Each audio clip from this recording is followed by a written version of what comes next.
Autoimmune hemolytic anemias, or AIHA, are a rare group of disorders where the immune system mistakenly destroys its own red blood cells. With an incidence of 1 to 2 cases per 100,000 people annually, we are seeing a rise in cases due to advancements like stem cell transplants and checkpoint inhibitors. Today we'll classify these conditions and look at how they are managed.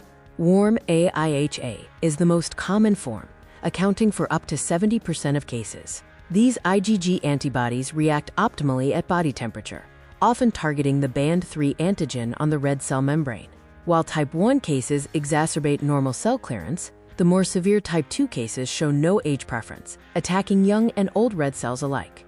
The direct antiglobulin test, or DAT, is our primary diagnostic tool.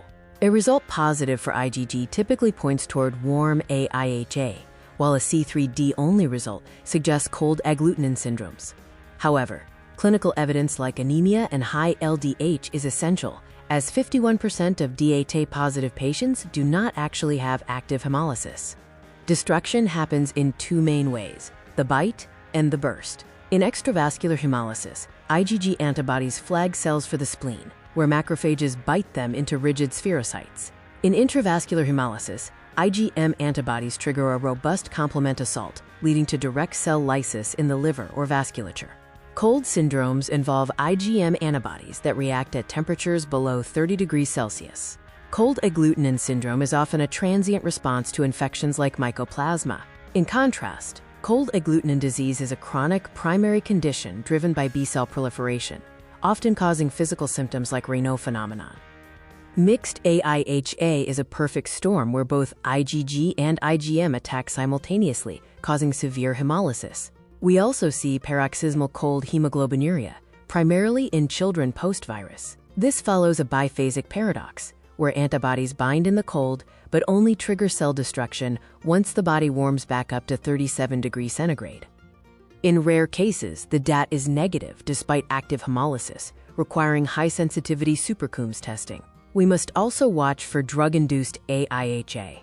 Whether the drug creates a hapten complex or triggers a true autoantibody, the primary treatment is simple: stop the offending medication immediately. A unique challenge in transplantation is passenger lymphocyte syndrome.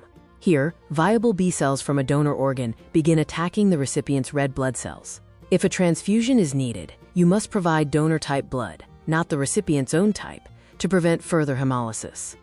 Treatment is highly specific. Glucocorticoids are the first line for warm AIHA, but are completely ineffective for cold syndromes. For cold AIHA, we use targeted therapies like sutimumab or rituximab. Importantly, never withhold a life-saving transfusion. Least incompatible blood is acceptable when a patient is hypoxic. From the IgG-driven WAIHA to the complement-heavy cold diseases, understanding the antibody thermal amplitude is key to classification. Looking forward, we are moving away from broad immunosuppression toward mechanism-informed therapies like BTK and JAK inhibitors. Understanding these pathways ensures more precise, effective care for our patients. Hope you enjoyed the session. Happy learning!